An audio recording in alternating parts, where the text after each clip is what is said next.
ஆன்மீக அன்பர்கள் அனைவருக்கும் வணக்கம். நம்மளுடைய சேனலில் தொடர்ந்து நிறைய சுவாரஸ்யமான ஆன்மீகம் சார்ந்த தகவல்களை தாங்க பார்த்துட்டு வந்துட்டு இருக்கோம். அந்த வரிசையில் இன்றைய பதிவில் நம்ம பார்க்கக்கூடியது ரொம்பவே சுவாரஸ்யமான ஒரு தகவல் தான்.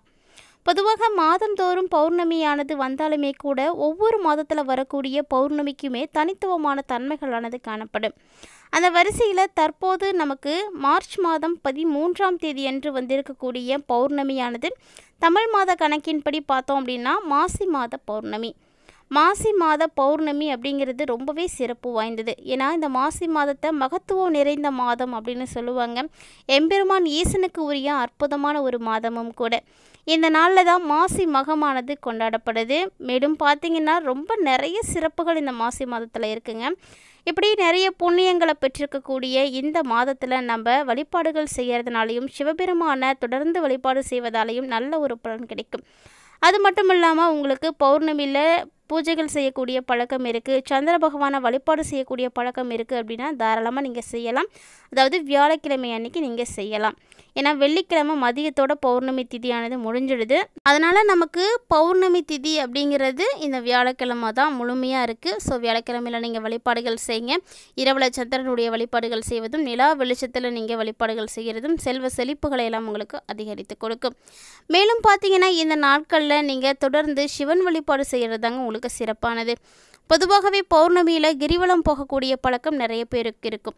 இந்த நாளில் கிரிவலம் போவதால் நிறைய நேர்மறையான ஆற்றல்கள் கிடைக்கும், மனதுக்கு அமைதி கிடைக்கும், உங்களுடைய மனக்குழப்பங்கள் எல்லாமே தீர ஆரம்பிக்கும். ஸோ அப்படிப்பட்ட ஒரு வாய்ப்பு உங்களுக்கு கிடைக்கிது அப்படின்னா கண்டிப்பாக மிஸ் பண்ணிடாதீங்க. ஏன்னா எம்பெருமானுடைய ஆலயத்துக்கோ அல்லது இந்த கிரிவல பாதைக்கோ போகிறது அப்படிங்கிறது சாதாரண விஷயம்லாம் கிடையாது. யாரை சிவபெருமான் அழைக்கிறாரோ, யாருக்கு அனுமதி கொடுக்குறாரோ அவங்களால மட்டும்தான் இது போன்ற விஷயங்களை எல்லாம் பார்க்க முடியும், செய்யவும் முடியும்.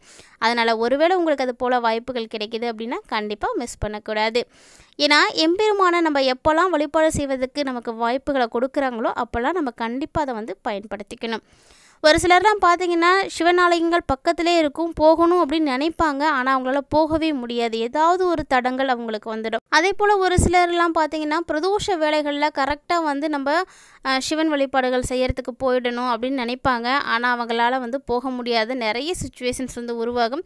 அதுபோல் நீங்கள் போகணும்னு நினச்சி போக முடியாத நாட்கள்லாம் இருக்குது அப்படின்னா மறக்காமல் அதெல்லாம் கமெண்ட் பாக்ஸில் கமெண்ட் பண்ணுங்கள். எனவே யாருக்கெல்லாம் சிவபெருமானை ரொம்பவே பிடிக்குமோ அவங்களாம் மறக்காம வீடியோக்கு ஒரு லைக் பண்ணிக்கோங்க. வீடியோக்கில் இருக்கக்கூடிய கமெண்ட் பாக்ஸில் ஓம் நமச்சிவாய அப்படின்ற இந்த பஞ்சாத்திர மந்திரத்தை மட்டும் தவறாமல் கமெண்ட் பண்ணுங்கள்.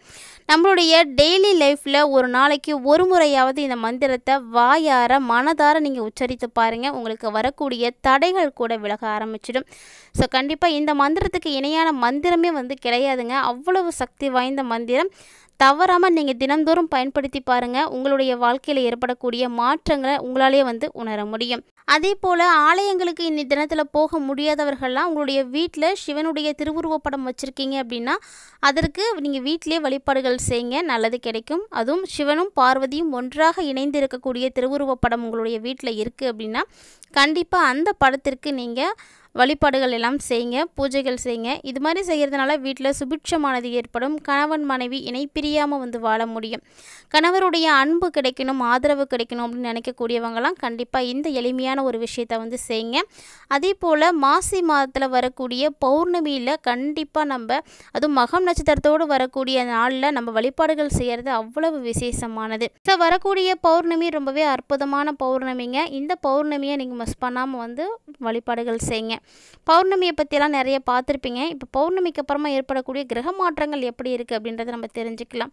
பொதுவாகவே நம்முடைய வாழ்க்கையில் நிகழக்கூடிய இன்ப துன்பங்கள் நல்லது கெட்டது எல்லாத்துக்குமே காரணமாக இருக்கக்கூடிய விஷயம்னா கிரகங்கள் தான்.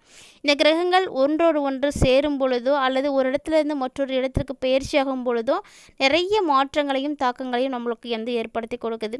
ஸோ அப்படி தான் தற்போது ஏற்படக்கூடிய கிரக மாற்றங்களும்.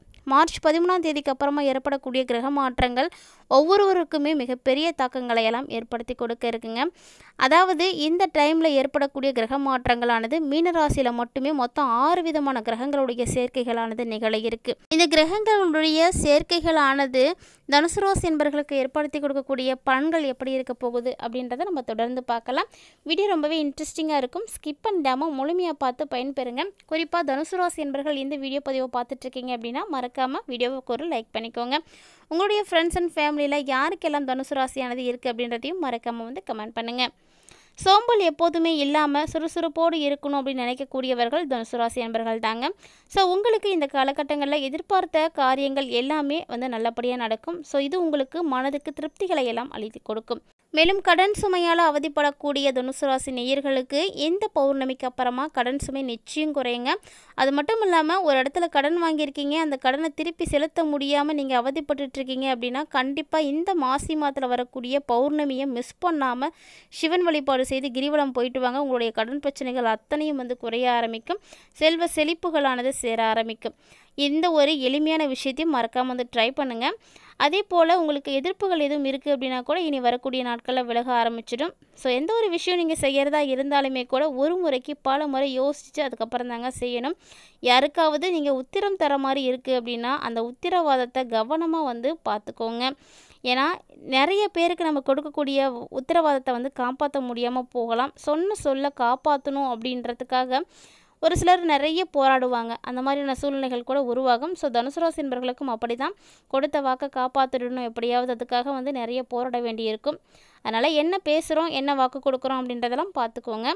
தொழில் செய்யக்கூடியவங்க, வியாபாரத்தில் இருக்கக்கூடியவங்களாம் கடினமான உழைப்புகளை வந்து கொடுக்கணும். கடுமையான முயற்சிகளை வந்து செய்யணும். ஏன்னா அப்போ தான் நீங்கள் எதிர்பார்த்த லாபம் உங்களுக்கு வந்து சேரும்.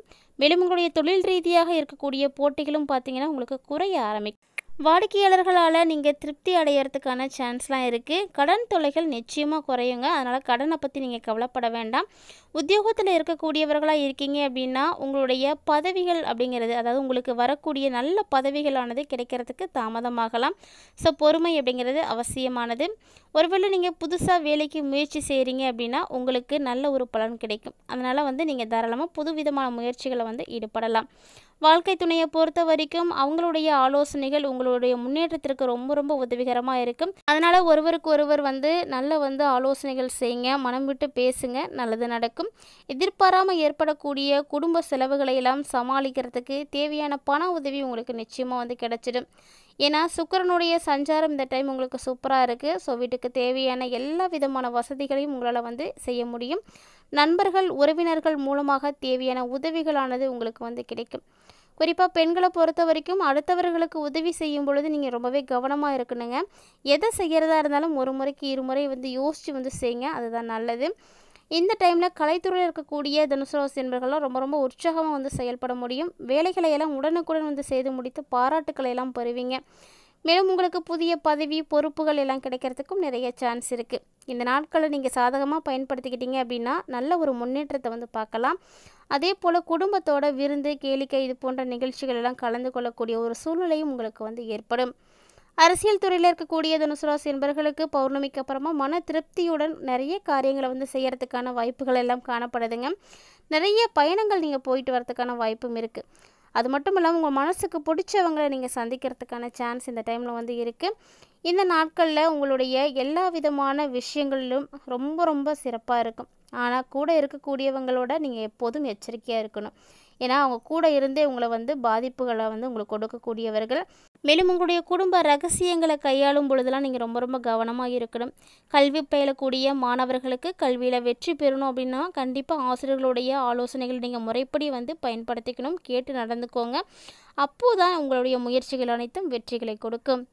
இந்த நாளில் என்ன மாதிரியான மாற்றங்கள் எல்லாம் நீங்கள் சந்திக்க இருக்கீங்க, மேலும் தனுசு ராசி என்பவர்களுக்கு சிறப்பாக இருக்க செய்யக்கூடிய எளிமையான வழிபாட்டு முறைகள் என்ன அப்படின்றதையும் பார்த்துடலாம். பரிகாரமாக வரக்கூடிய இந்த பௌர்ணமிக்கு அப்புறமா திருவாசகம் படிச்சுட்டு வந்தீங்க அப்படின்னா எல்லா பிரச்சனைகளும் உங்களுக்கு வந்து தீர ஆரம்பிக்கும். மனதில் அமைதியானது ஏற்படும். வரக்கூடிய நாட்களில் உங்களுடைய சந்திராஷ்டம தினங்களாக 10 மற்றும் 11 ஆகிய 2 நாட்கள் இருக்குங்க. ஸோ இந்த நாட்களில் நீங்கள் ரொம்பவே கவனமாக இருக்கணும். இந்த ஒரு எளிமையான பரிகாரத்தை இந்த டைமில் செய்கிறதுனாலையும் நல்ல ஒரு பலன் உங்களுக்கு கிடைக்கும். ஸோ தனுசு ராசி என்பவர்களுக்கு ஏற்படக்கூடிய பலன்களை பற்றியெல்லாம் தெளிவாக பார்த்துருப்பீங்கன்னு நினைக்கிறேன். உங்களுக்கு இந்த வீடியோ பிடிச்சிருக்கு அப்படின்னா லைக் பண்ணுங்கள், ஷேர் பண்ணுங்கள், மறக்காமல் கமெண்ட் பண்ணுங்கள். இது மட்டும் கிடையாது, இது போல் நிறைய இன்ட்ரெஸ்டிங்கான ஆன்மீகம் சார்ந்த தகவல்களானது நம்மளுடைய சேனலை தினம்தோறுமே நம்ம பதிவேற்றம் செய்துட்டு தான் இருக்கும். இது வரைக்கும் நீங்கள் நம்ம சேனலை பார்த்ததே இல்லை அப்படின்னா மறக்காமல் ஒன்ஸ் விசிட் பண்ணி பாருங்கள். உங்களுக்கு பிடிச்சிருக்குன்னா ஃப்ரெண்ட்ஸ் அண்ட் ஃபேமிலியோட ஷேர் பண்ணிக்கோங்க, அவர்களும் பார்த்து பயன்பெறட்டும். மேலும் நம்மளுடைய சேனலில் கொடுக்கப்படக்கூடிய ஆன்மீகம் சார்ந்த எளிமையான பரிகாரங்களை எல்லாம் நீங்கள் உடனுக்குடன் பார்த்து தெரிஞ்சுக்கணும் அப்படின்னு நினச்சிங்கன்னா நம்ம சேனலோட எப்போதுமே இணைந்திருங்க. மேலும் இது போல் நிறைய இன்ட்ரெஸ்டிங்கான ஆன்மீகம் சார்ந்த தகவல்களோட மற்றொரு ஆன்மீக பதிவில் சந்திக்கலாம்.